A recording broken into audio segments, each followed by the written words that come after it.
everyone. Today is Tuesday, October 1st, 2019. I'd like to welcome you to the City of Palm Coast City Council meeting. Can you please rise and join me in the Pledge of Allegiance? I pledge allegiance to the flag of the United States of America and to the republic for which it stands, one nation, under God, indivisible, with liberty and justice for all. Roll call, please. Vice Mayor Clufus. Present. Councilmember Branquinho. Here. Councilmember Cuff. Here. Councilmember Howell. Here. Mayor Holland is absent. Excellent, thank you. Now we will open up our meeting to the first portion of public participation. If anyone would like to address the council, all you have to do is approach the podium, state your name for the record, and your 3 minutes will start once you've stated your name. Oh, let me get my pen ready. Courtney MacDonald. Good evening. Hope you all enjoyed your dinner last night and hope you all had a hearty breakfast this morning. Did you know 1 in 8 of our students in Palm Coast didn't get either of that? Did you know that 3 of 24 students in a Flagler County classroom are known to be hungry, but what about the ones we don't know about? You as the council want to have a golf course open that no one uses that will cost hundreds of thousands of dollars. But children are hungry in our own backyards. And another fact that might help you with your golf game, as of count, 22 of our students are currently battling life-threatening cancer or other illnesses in our own backyards, and some might even be your neighbor. But most of you wouldn't know those numbers because you're all too busy playing golf and enjoying a warm meal after. Thank you. Thank you. Next speaker.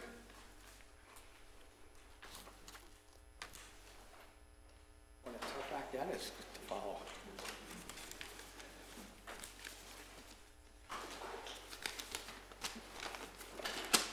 Robert McDonald, Palm Coast. About a month ago, I was here at a meeting, and I brought up some issues to the mayor. And no disrespect to the sitting council or to the city administrator, Mr. Morton, but I thought the days of Jim Landon ruling the city were gone. When I came to that workshop meeting, I raised a question to the mayor about how could she justify spending nearly $1.5 million on city tax dollars on a golf course when our police are desperately asking for more help. The mayor failed to answer my question, just like Landon did when the questions got uncomfortable. So I approached the mayor after that meeting, and I asked her why she didn't answer my question. Her response was, much to my surprise, her response was, I don't have to. You don't have to. Okay. Well, Mayor Holland, she must feel that she has the right to pick and choose the questions that she wants to answer. No, that doesn't happen here. I don't believe that's one privilege of whoever the sitting mayor is, that they can pick and choose the questions that they want to answer, depending upon how sensitive they are. I think it's bad enough that in the 4 years that I've lived in the city of Palm Coast, if you have a direct question to a particular council person, you can't answer that you can't ask that council person a question. The mayor has to field all of the questions.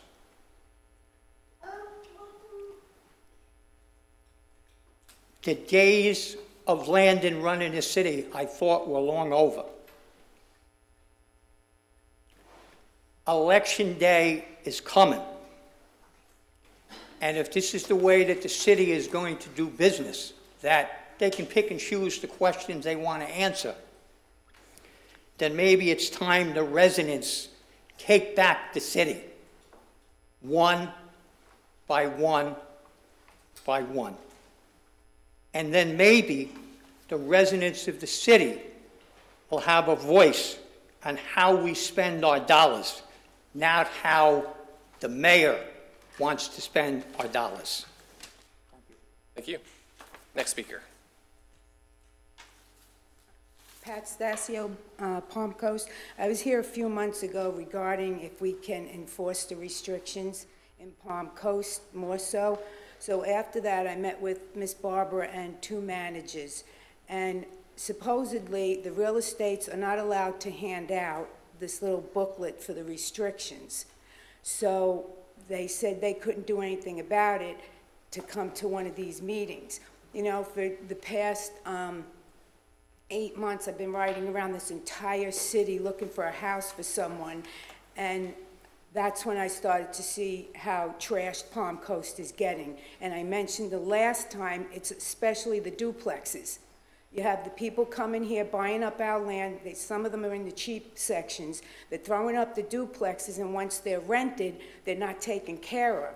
And it's also the single-family homes that are rented out. They were atrocious, and I brought this all up. If the property managers are getting paid to take care of those properties, they're not even doing the job for the owner of the house. But if you ride around Palm Coast, my area is nice. Like I said, I've been here 20 years, but like I said, looking for a house for someone, I saw in every section how bad it's getting here. So I found out there's one code enforcer for every section, which to me is insane, and they go out 2 days a month. There's no way they can see their entire section 2 days a month.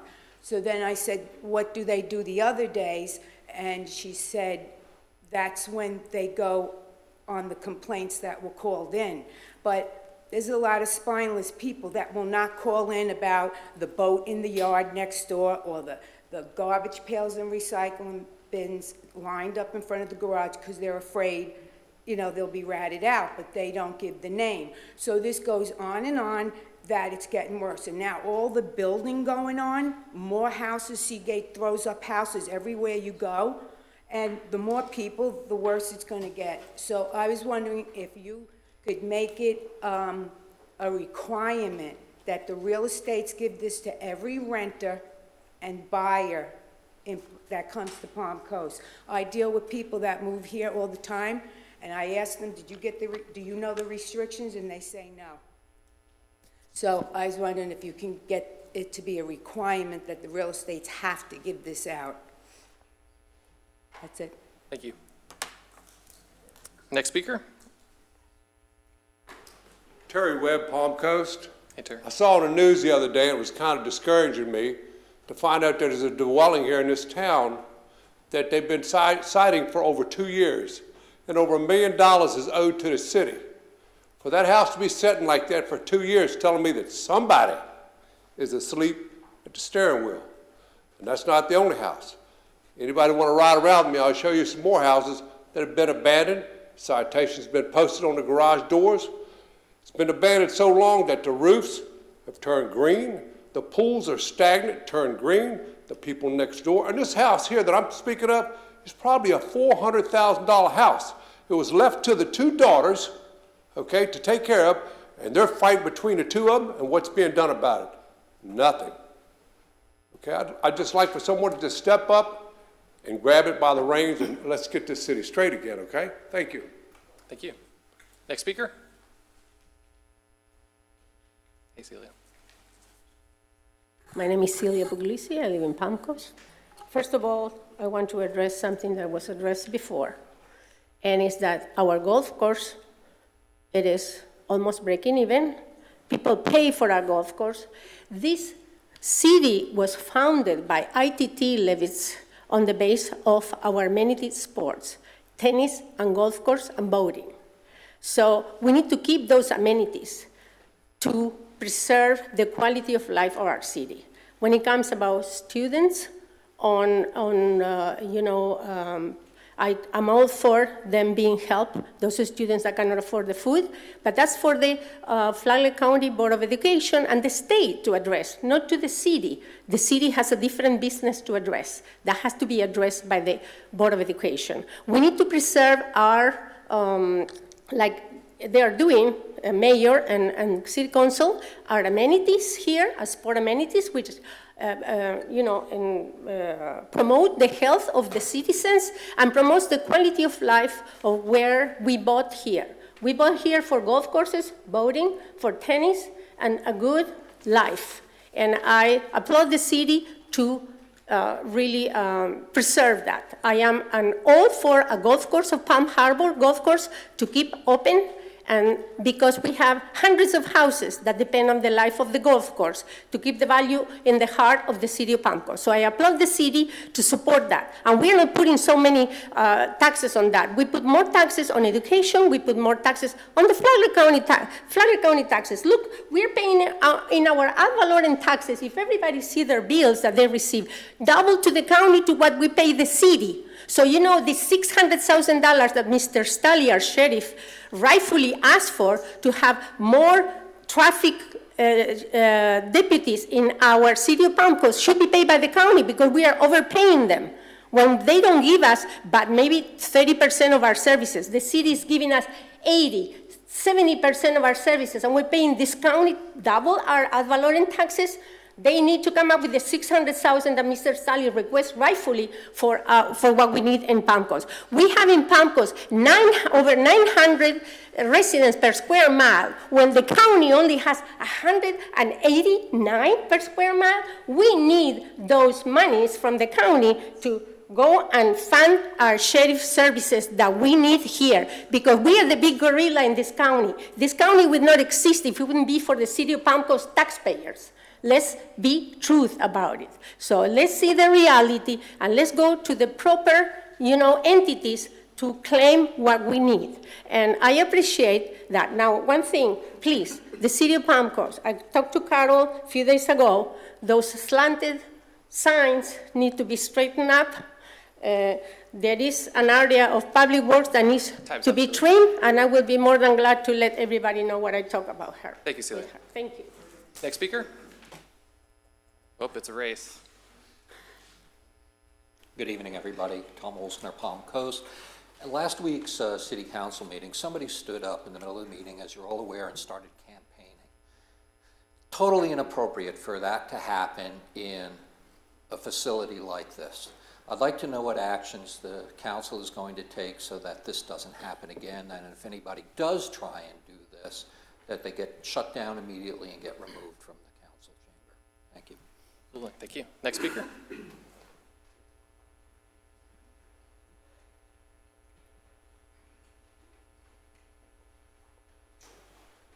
Steve Carr, Palm Coast.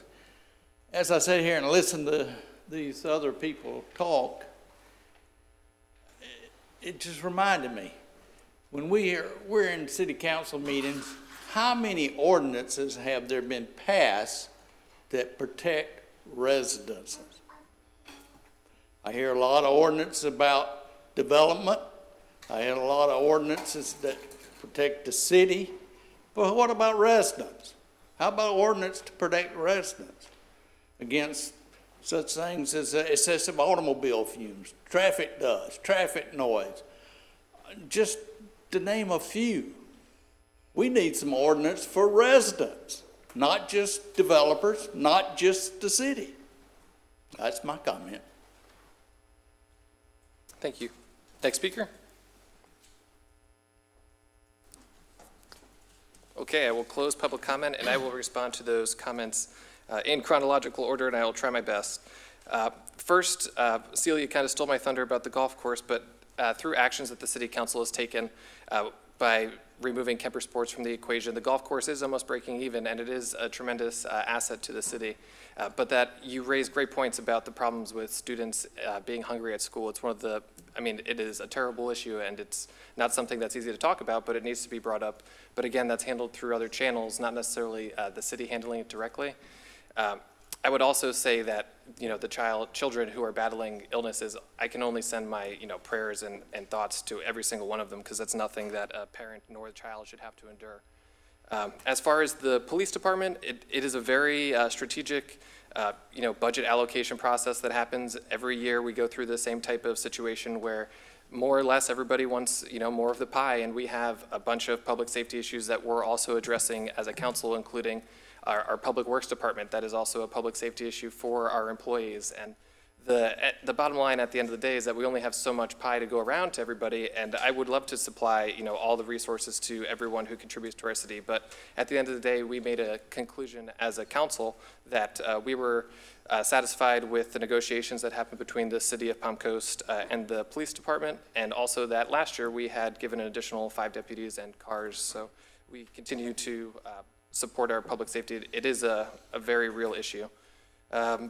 Continuing on, the nuisance houses, the problem with, and I've incurred this as an elected official, is that government is intentionally slow-moving. It takes a while. The nuisance abatement process can take years. We recently foreclosed is the incorrect term, but through abatement, we have 2 properties have been completely resolved, and that's taken almost the entirety of my tenure here as a council member. If we could go out there and wrangle these guys ourselves, things would be much different, but that's not necessarily the rules and laws that we all have to abide by. It is just a very timely process, and I do encourage the reporting. As soon as you see these issues, feel free to report them, and that's how we get this ball moving, because until something's actually officially reported and in progress, it doesn't really catch much traction. Vice Mayor, if I could also add on top of that, if you'd be kind enough to get with one of the folks in the back row. Ms. Grossman's not here this evening. She's in charge of code enforcement. Mr. Tyner, right there. If you could give him some, if you know addresses, we may be able to get you some information about the status of those. It's very possible some of those are in process at this time. There may be some nuisance abatement process that's working. There could be some liens that already exist. They could be in the middle of foreclosure. Some of those are homesteaded, and under Florida law, if it's homesteaded, then the city is not able to foreclose the code enforcement liens. Some of them may be in mortgage foreclosure, in which case those liens can be wiped out by a mortgage foreclosure. I know that I've got several in my office right now that I'm working with the owners of the mortgages that are in the middle of mortgage foreclosure. So there's a lot of different steps and different pros and cons that a local government like a city has to deal with when they're trying to enforce their codes. But if you would be kind enough just to get with Mr. Tyner and give us those addresses, we can get back with you to let you know if they could be very, very well in process somewhere. Thank you very much, Mr. Reichman. As far as the mandatory handing out of the paperwork, I don't think that's going to be a real possibility. The logistics behind that and the actual coordination between all the realtors, I encourage everyone to ensure that we can educate everyone as much as possible. But the reason that Palm Coast is the way it is because exactly that pamphlet that you're holding is the rules and regulations and ordinances that we abide by. As far as the outburst about campaigning, I was chairing that meeting at the time, and I made a decision that intervening and trying a hard shutdown maneuver would have only escalated the situation. Looking back, I think I could have made better decisions in trying to shut it down in a more efficient or time-sensitive manner. I would do that if I could go back in time, but in that moment, I didn't think that would be the right move. I thought that would have only escalated situations. So that's my explanation for my behavior. But I do agree it's inappropriate, and this isn't the venue for that. So I'm sorry that you had to be exposed to that, but that was the reason that I didn't shut it down more firmly. Let's see. I think that tackles all of them. Oh, the green initiatives. I completely concur that the health and public well-being of citizens is very much an afterthought occasionally, and we deal with infrastructure issues and actually, brick and mortar type solutions where the things that you're speaking about are hard to actually catch a lot of momentum behind because they're not really visible and in our face. Somebody once told me that if carbon dioxide had a color to it, we would all be very much more concerned than we are today. But since these things are important to the individuals who, understand the entire system and works, it's hard to divert funds and get those initiatives going. But I completely concur. The health and safety of the citizens is very much an important issue. Okay, that concludes public participation. And may Jack, I make a comment sorry, here, please? Councilmember Howell, yes. With response to your concerns about the children going hungry, okay, I'm kind of like the point man for the city on the homelessness situation, and I do interface with the members of the school board. And I will talk to the president of the school board, Janet McDonald and Colleen Conklin, because they're the ones that are going to be directly involved on this. Now, you raise a good point, because I flew over the city a couple of times here with a helicopter, trying to spot where the encampments of our homeless people are. Of course, now it's fall and they're coming back from wherever, so I'm going to have to zero in and see where they're at, because I've worked very closely with the school system to get the numbers of kids that are homeless. And there in itself is another definition, and, you know, I'll be more than happy to explain that to you. But you're right on. And the other thing, let me ask you a question here with regards to the pamphlet. I see where you're going with this. Can we look at putting that on our social media for new residents coming in? That would maybe be the better place if you can't hand them out. You know, I don't know what the realtors are going to do, but if you put it on our social media and we say, you know, under a new residents page, these are your restrictions, I think that'll help. I agree, maybe a new resident resources type situation. I would concur that's much more reasonable. Thank you, Okay, Councilman thank you. Howell. Moving on, Section E are the minutes. The minutes of City Council from September 17th, September 18th, and September 24th. I will entertain a motion I'll for make that approval. motion that we accept those minutes. All those in favor say aye. Aye. All those against say nay. The motion passes 4-0. Moving on to presentations, item F2 is a presentation of photo contest awards. This is one of my favorite parts of council. We get to see the incredible talent and creativeness of our residents. I'm looking forward to seeing what we got here.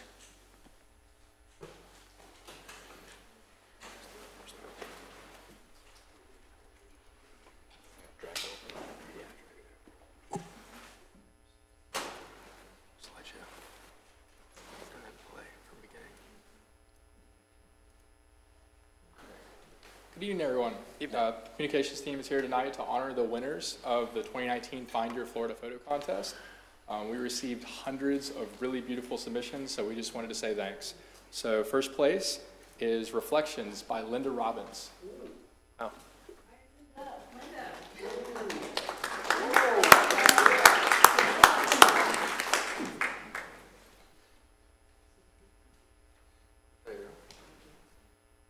Coincidentally, Linda actually also got second place. Nice. Her sunbathing lizard. Nice. Very nice. Wow, And I tremendous. have a gift bag for you over there. And third place is Lori Vetter for evening printing. Beautiful.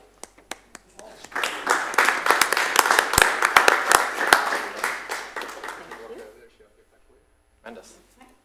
Our first honorable mention is also Lori Vetter. Nice. Where's coincidence? Birdie's actually building the nest. Yeah, See that? that's See the incredible. beak? Yeah. Actually building the nest. The timing is impeccable. Timing, yeah. Our next honorable mention is High on the Ball by Shannon Russell. Oh, that's excellent. Is Shannon here tonight? Okay. He's got a little league game. No. Next one is by Craig Tennington. He's not here, but we can take it from the morning. Okay. Also a good one. Next Generations by Craig Tennington. He's got a gift bag right there for you. It's also for Craig. Thank you. And Butterfly Visitor by Ellen Wyatt. Is she here tonight? Okay. Morning Inspiration by Elena Cunningham. Good job. Very good.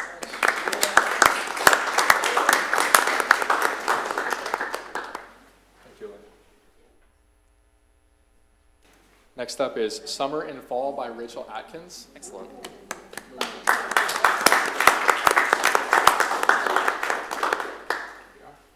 you also have the next one for Puppy Love. Oh, nice. Like the one in the background. So that was our main contest. We also had a special events category. We like to change up our categories every year. This year we had special events for one of them. First place was Celebrate Independence Day by Corinne Chapman. Wow.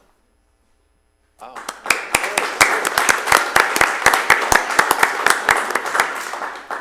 Great job. Next up was Independence Day by Riley Carter. Also great.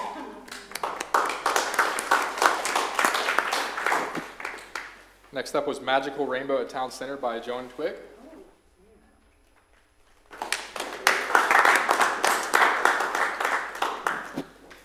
And our youth winner, I actually really like this photo, Meet Me at 12 by Naria Tinsley. I don't believe she was able to do that. In our Instagram sub-contest, first place was The Aliens Among Us by Mara Cruz McDermott. Nice.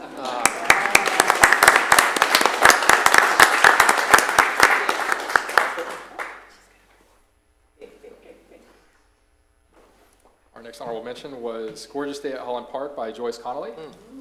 Very nice. Good job, Joyce. Absolutely. Our next honorable mention was actually had, hold on, what do we got here? One more. Yeah, there we go. Evening Stroll by Brenda Lawson. Brenda, good. Okay. Brenda also had a second one, Morning Walk. And then next up was, go back to the spinal. Ines had one for a spinal, but she told me that she could not attend tonight. And then our employee photo contest, first place was Beth Dawson.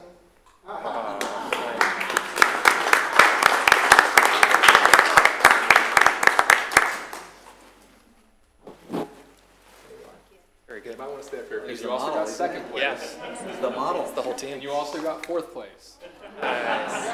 Oh, that's cute. Look at the model. Good luck today. And then third place, back one is Tim. Yeah, Tim.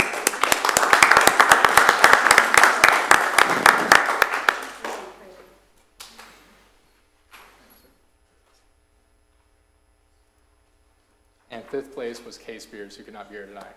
So we just wanted to say thank you to everybody. These photos are invaluable. Nobody knows Palm Coast better than our residents. I'm really excited for next year for all the submissions that we'll get then. So thank you very much. Yeah, congratulations, everyone. A round of applause.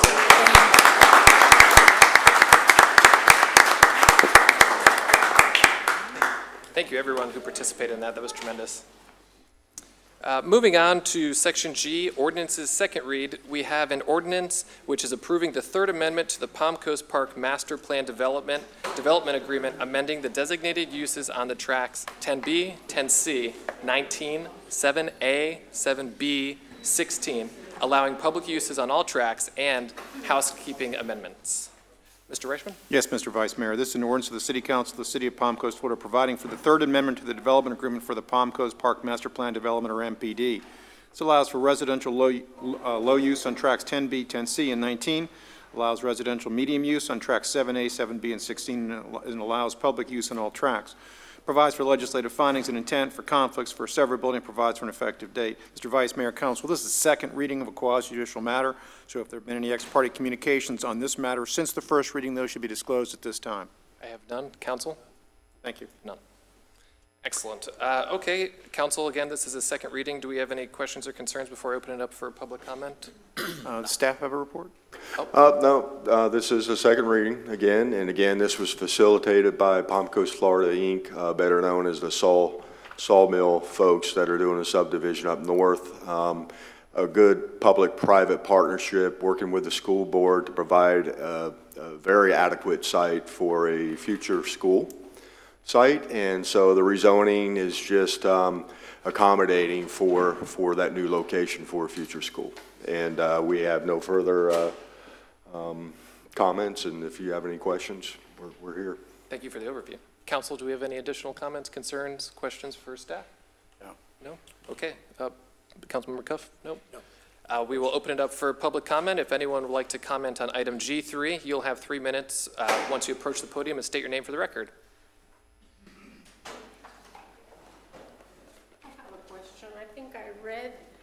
I have a question. I think I read that is. Do you mind stating your name for the record, Celia? Celia Puglisi, Palm Coast, since 1991.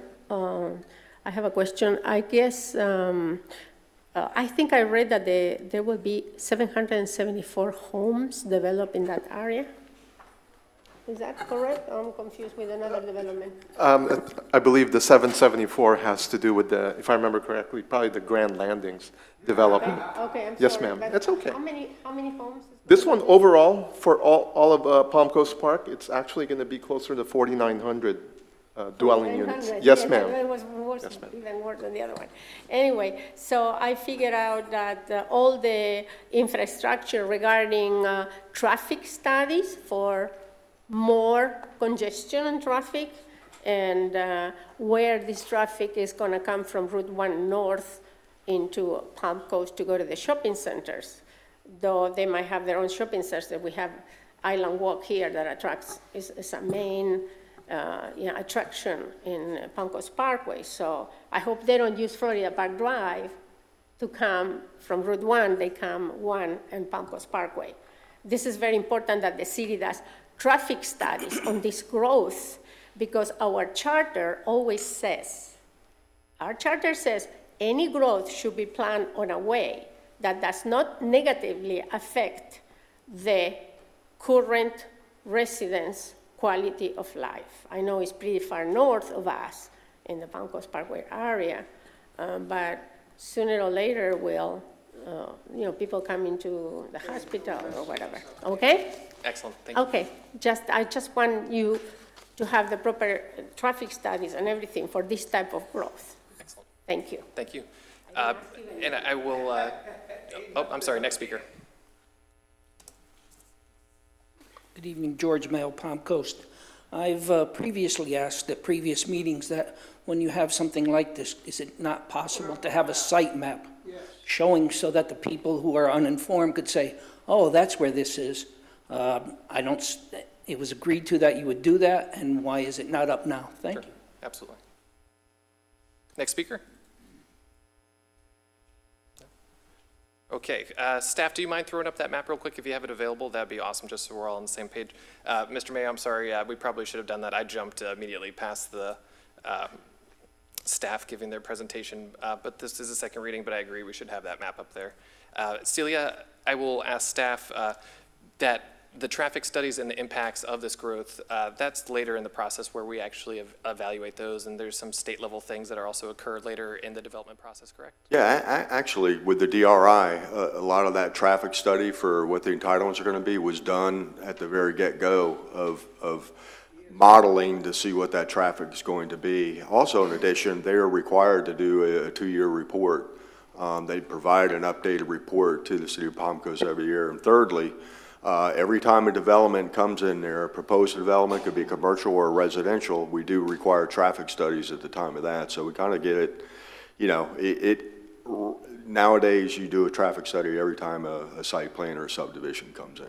Fair enough, I appreciate that information, thank you. Council, do we have any more questions, concerns? Nope. At this point, I would entertain a motion for H4. I'll make the motion to approve this ordinance. All those in favor say aye. Aye. All those against say nay. The motion passes 4-0. Moving on to Section H, which is resolutions, we have one resolution, which is approving the second amendment to the interlocal agreement with Flagler County for the Old Kings Road water and wastewater services. Thank you, Mr. Pappas and Mr. Tyner. How do you, Mr. Falgout? Hey, good morning, Mayor and Council. Good evening, Mayor and Council. Based on your discussion at the last workshop regarding the interlocal agreement for water and wastewater services for the South Old Kings area, city staff went back and is working with county staff to revise the language in the joint planning area. That was based on the conversations you all had at workshop. So at this time, this agenda item extends the previous agreement to December 31st. Currently, it's set to expire October 8th. And so what this amendment will do is simply just extend that previous agreement to give us more time to work on that language. So that's the item that you have before you. Understood. Council, do we have any questions or any information we would like to ask Bo? How long is it going to be before we hear from the? We are actively working with the county. We just want to give ourselves enough time in case there's details to be worked out. Excellent. I will open this item up for public participation. If anyone would like to address item H4, you will have 3 minutes to do so once you approach the podium and state your name for the record. As a city of Palm Coast resident, I'm very concerned every time we get involved with the county. But anyway, I hope it's for both benefits, not for just one side only. I figure out that the city utility will help provide Old Kings Road with the utilities for wastewater and potable water into Old Kings Road. And I guess they're working out with the county into that by county paying fees to the city of Palm Coast, or how is going to be that? Is the county paying fees to the city utility, which is all of us, we own it, right? True.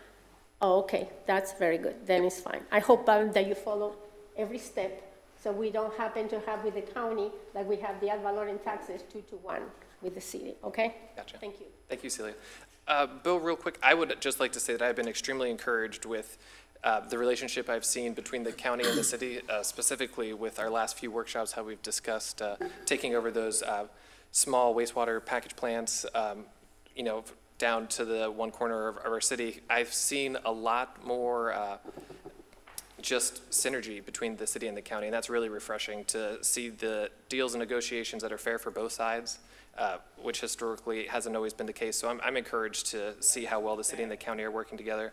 And Bo, if you don't mind, do you mind addressing Celia's concern about the county paying fees, or just give a high level? Sure. So the agreement that is still, currently being worked out, the actual language, provides that in exchange for the city providing those services in the area, we would be paid capacity fees in the form of actual cash or in the form of property transfers. And so that's the current deal that's being worked on.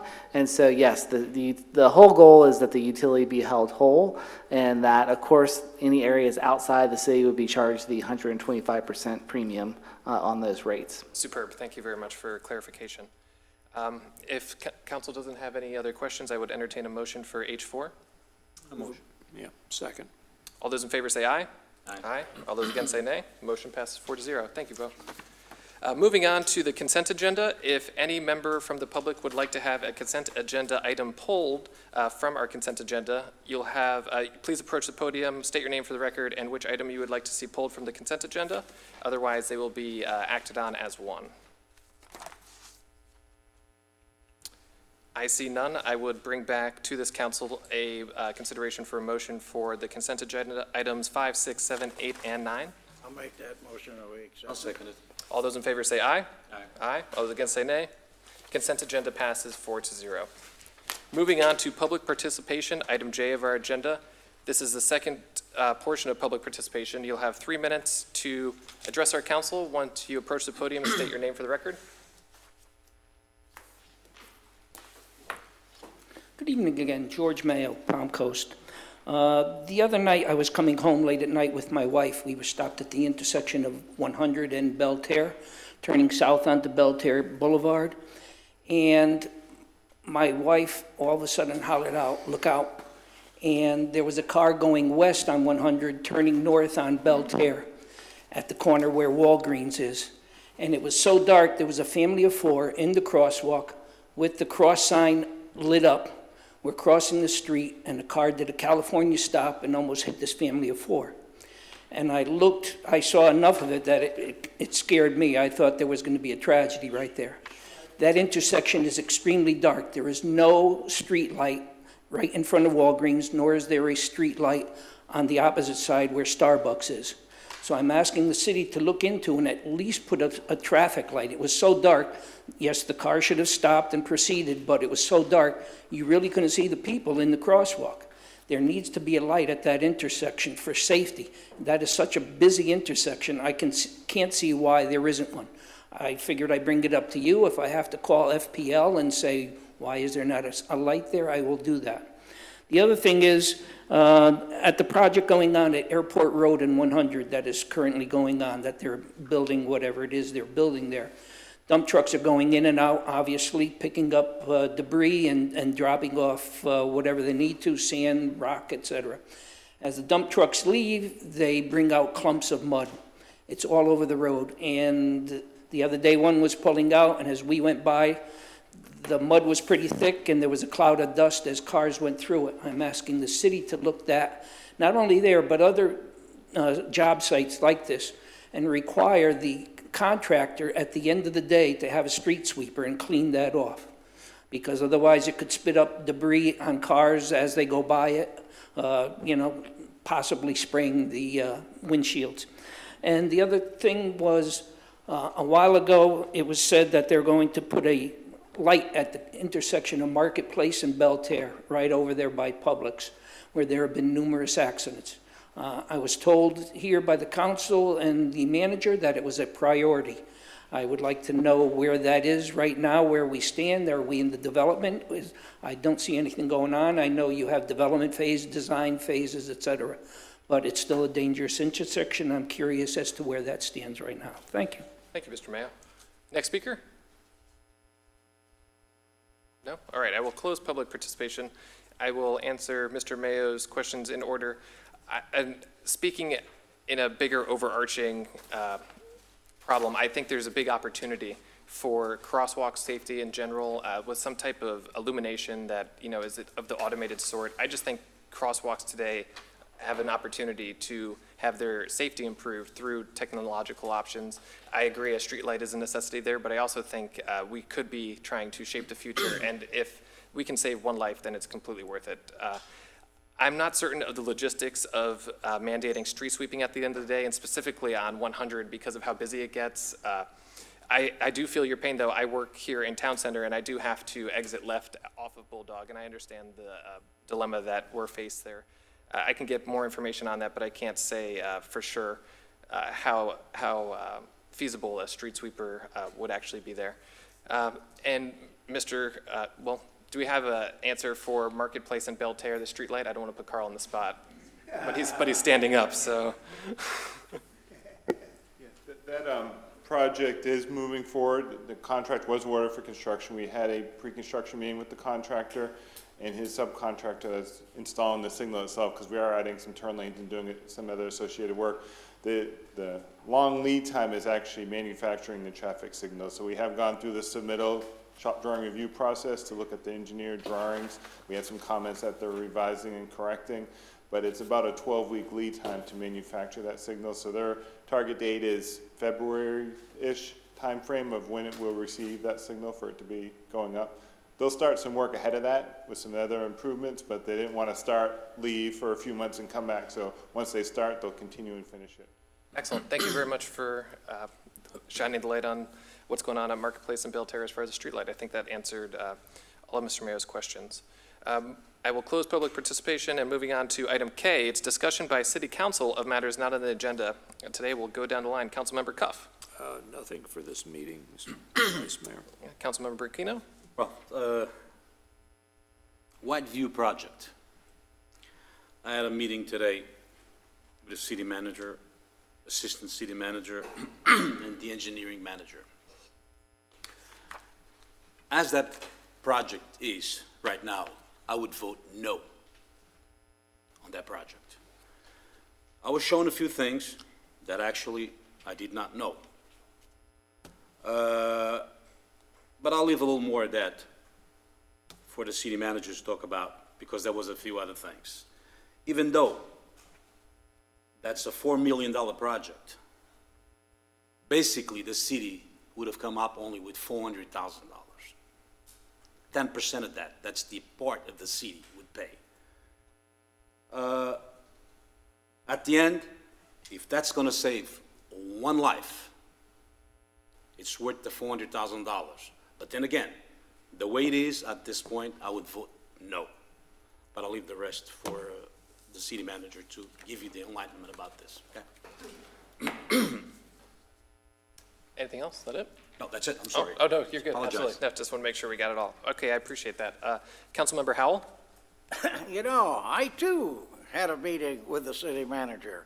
What a coincidence, huh? What a coincidence, but we were not together in the room. No, we're not. You know, my issue is on Whiteview, and I will let the city manager tell you about that. Now, another thing that I'm looking for, and we can't do it this year, but we have 1 year remaining on the contract with our accounting firm. I have nothing against the accounting firm. However, see, I'm getting smart going to Harvard here, and this class that I'm taking in creating public value suggests we break the status quo, but I got thinking more and more about this, and I would like for us to seriously consider when the contract is up to switch to a different accounting firm. And the reason I say that is because it's time for having another set of eyes on the books. These guys have been here for X amount of time. They've done a good job, but it's always good to get another set of eyes. And so we have this year to think about it, but I'm going to be holding on to that because I just don't want, the comfortable feeling, like the old soft shoe here. The other thing is I've asked our attorney here to look at what other cities are doing, and I think that we all are aware of the crisis of vaping. We know it's bad, bad stuff. And I've asked our attorney to take a look at with the possibility of maybe we take the lead here in the county and create an ordinance.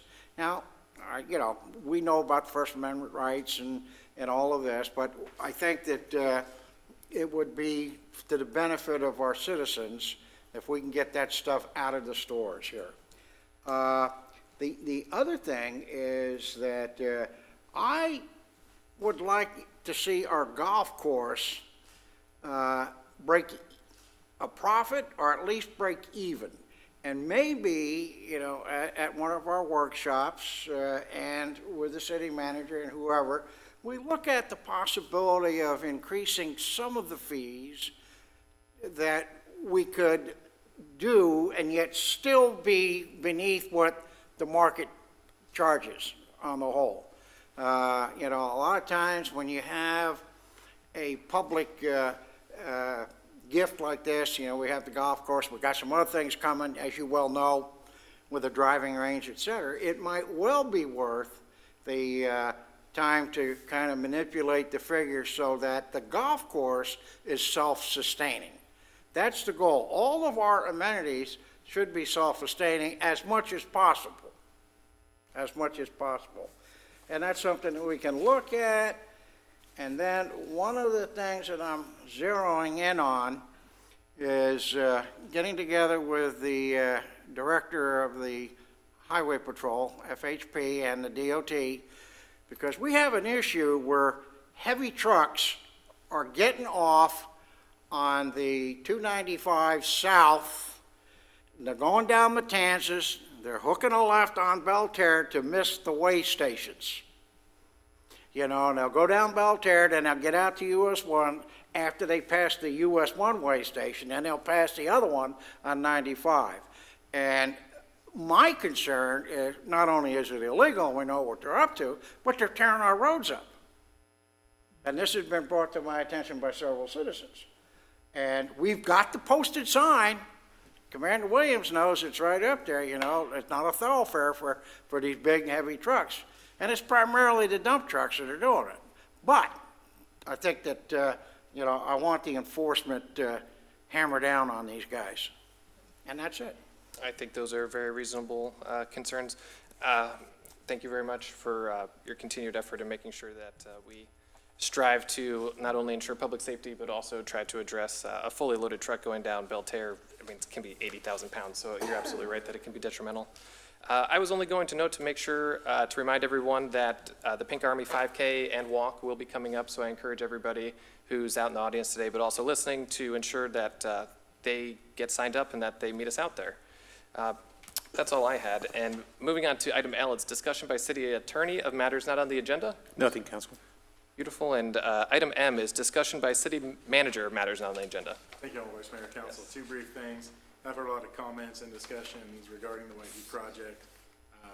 It is likely 3 years or more away to be funded. Right now, it's still in design. It's not a final design concept. I think with a lot of the comments we've heard. Matt, do you mind?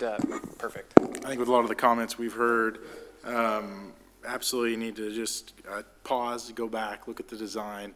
have some conversations around that and review, use that opportunity now just to make sure we understand the project, that its initial intentions are still validated and warranted as far as what we thought we were getting. So again, still in design, not final, going to use the opportunity to take a pause on this and really have some robust discussions around it. So look forward to that. And again, nothing is, if it was missed earlier since I didn't have the mic up, nothing is forthcoming. It's a minimum likely of 3 years yet till it would be funded. So we do have time to evaluate this. Secondly, and lastly on a note, once again, I told our story a little bit last week about how we're using on a daily basis the Palm Coast Connect platform internally.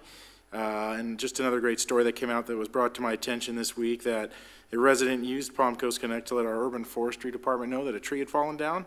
And the great thing was they created a case. And so we were able to email that person right away and say, we'll be out in the morning at 9 a.m. And I got an email back that said, thank you. The inspector was out at 9 a.m. on the dot. We were very pleasantly surprised the issue was taken care of in very short order. Quote, I was thrilled to have an inspector here at 9 a.m., exactly when they said they would be marking the tree for removal. Only a few short hours later, a crew member came and took care of the tree. Everyone was polite, quick, and they even cleaned up after themselves. I can't believe this happened within 24 hours. It really makes me feel good that I have moved to Palm Coast. So it's working for us internally. Obviously, it's serving our residents well and continues to have great success stories. And again, from the management and just a ton of great data, not just the anecdotal stories like this, but management data on case closes and resource allocation. So if you haven't signed up for Palm Coast Connect, please do it. And then the Pink Army 5K. Yes. Excellent. Thank you very much, Mr. Morton. I will entertain a motion of adjournment. I'll make a motion for adjourn. So be. Awesome.